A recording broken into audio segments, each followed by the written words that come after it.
Hi hello YouTube subscribers, ఈరోజు మనం కందగడ్డలు ఎలా ఉడకబెట్టుకుందామో చూద్దాము. కొంతమంది వాటర్లో ఉడకబెడతారు, అలా కాకుండా నీటికి కడుక్కొని ఇలా తొడమలు తీసుకోవాలి, నల్లగా ఉన్నాయి కట్ చేసుకొని. ఇప్పుడు దీన్ని ఆవిరితో ఉడకబెట్టుకుందాము. ఆ వాటర్లో వేసి ఉడకబెడితేనేమో దాని విటమిన్స్ అన్నీ వాటర్లోకి వెళ్ళిపోతాయి.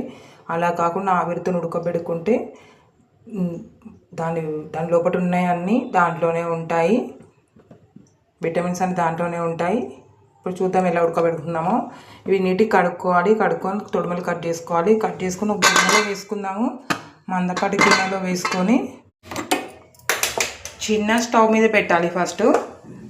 చిన్న స్టవ్ పెట్టి ఫుల్ పెట్టాలి. ఫుల్ పెట్టి కొంచెం ఆ వాటర్ అన్నీ పోయే వరకు ఉంచుకోవాలి. తర్వాత సిమ్ చేసుకుందాం. ఇప్పుడు వాటర్ అన్నీ అయిపోయాయి కాబట్టి మనం ఇప్పుడు దీంట్లో, నేను దేవుడి దగ్గర పెట్టుకున్న ఇవాళ శుక్రవారం కాబట్టి నేను నెయ్యి వేస్తున్నాను. మామూలుగా ఆయిల్ కూడా వేసుకోవచ్చు. నెయ్యి వేసి కొంచెం చిన్న మంట మీద మూత పెట్టుకోవాలి. ఇప్పుడు ఈ గిన్నె మీద మూత పెట్టి ఒక 15 మినిట్స్ వదిలేయాలి. అప్పుడు మంచిగా మెత్తగా ఉడుకుతాయి. ఒకసారి మధ్యలో కలుపుకోవాలి. ఇలా కలుపుకుంటూ ఉంటే కింది పైన కూడా ఉడుకుతుంటాయి. మళ్ళీ కొంచెంసేపు మూత పెడదాం. మూత తీసి చూద్దాం ఉడికాయో లేదో. ఇప్పుడు చాకులా పెడితే లోపలికి వెళ్ళాలి, అప్పుడు ఇది ఉడికినట్టు. ఇప్పుడు ఎంతో సాఫ్ట్గా ఉడికాయి. ప్లీజ్ నచ్చినట్టయితే please like and share and subscribe.